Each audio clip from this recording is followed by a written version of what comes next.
ठाकुर जी की ये बात सुनिएगा जो उन्होंने अपने भक्त से कही।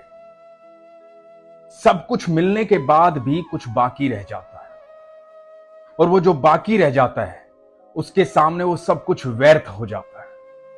ये प्रसंग सुनिए और सुनिए ठाकुर जी क्या कहना चाहते हैं आपसे।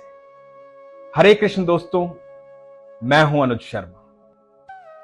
एक बार एक व्यक्ति था, कपड़े का व्यापार करता था। व्यापार भी कैसा, गली गली जाकर के बेचता था।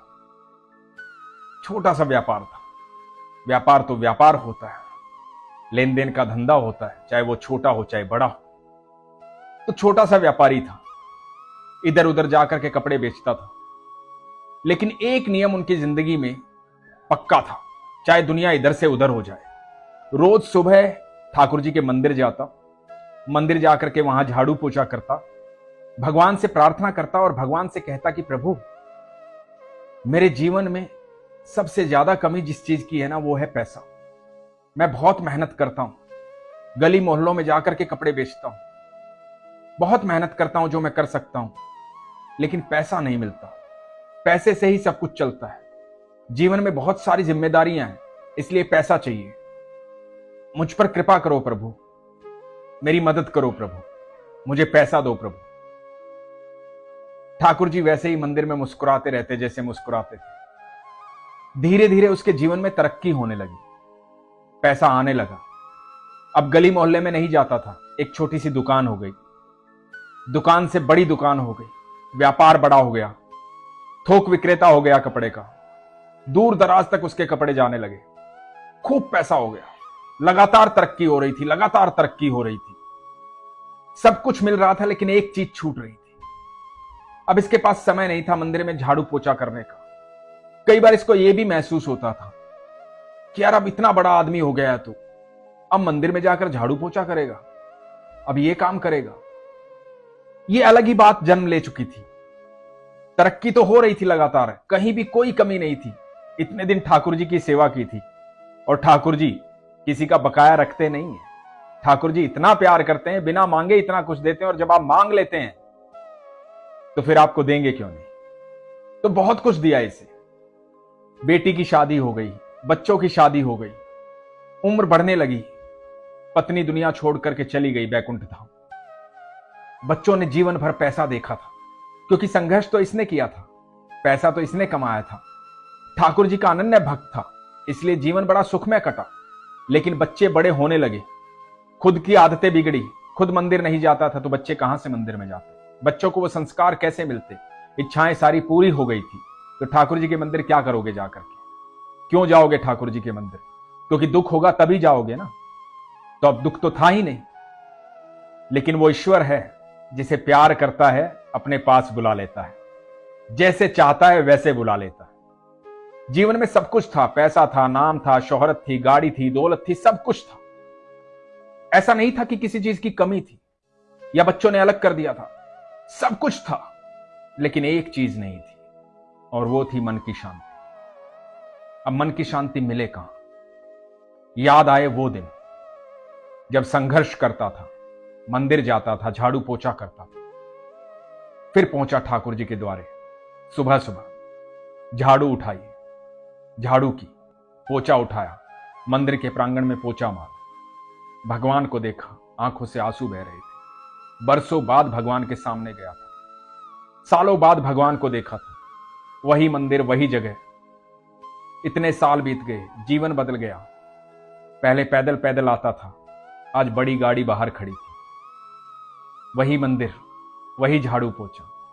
भगवान को देख करके लगातार रो रहा था, लगातार रो रहा था।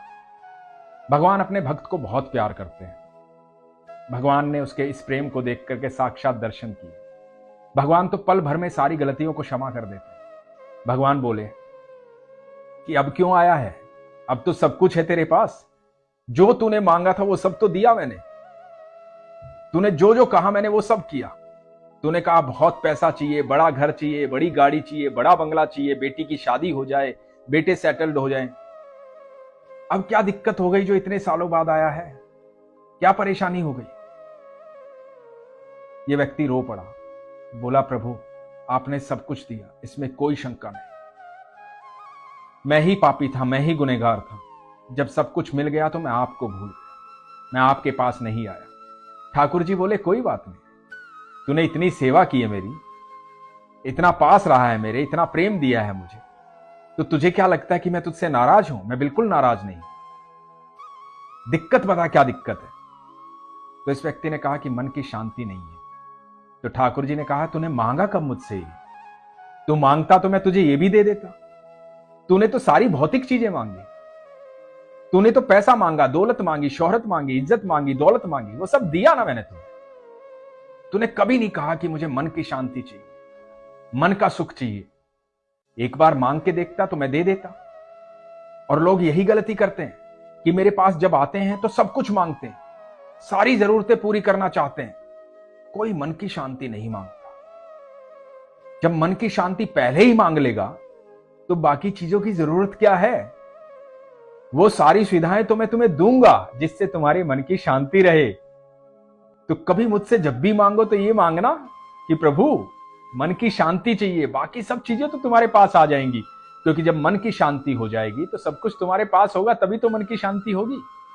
जब मैं तुम्हारे साथ होऊंगा तो तुम्हारे पास सब कुछ होगा। भगवान श्री कृष्ण ने गीता में कहा है, तुम जो कुछ मांगोगे मैं तुम्हें दे दूंगा, लेकिन इससे तुम मुझे नहीं पा पाओगे। लेकिन जब तुम मुझे मांगोगे तो सब कुछ तुम्हारा होगा। दोस्तों, आप विश्वास रखते हैं, प्रार्थना करते हैं, मंदिर जाते हैं, जब दुख होता है तब जाते हैं, तब प्रार्थना करते हैं।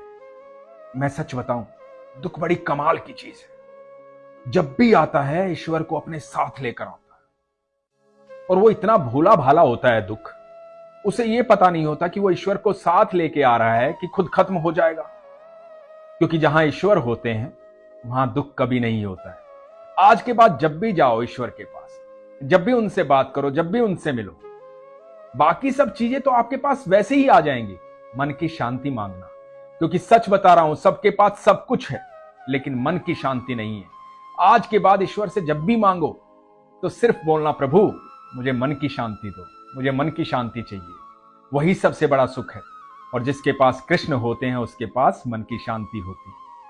इसलिए हमेशा कहता हूं, अपने विश्वास को मजबूत रखो, अपना ख्याल रखो। हरे कृष्ण।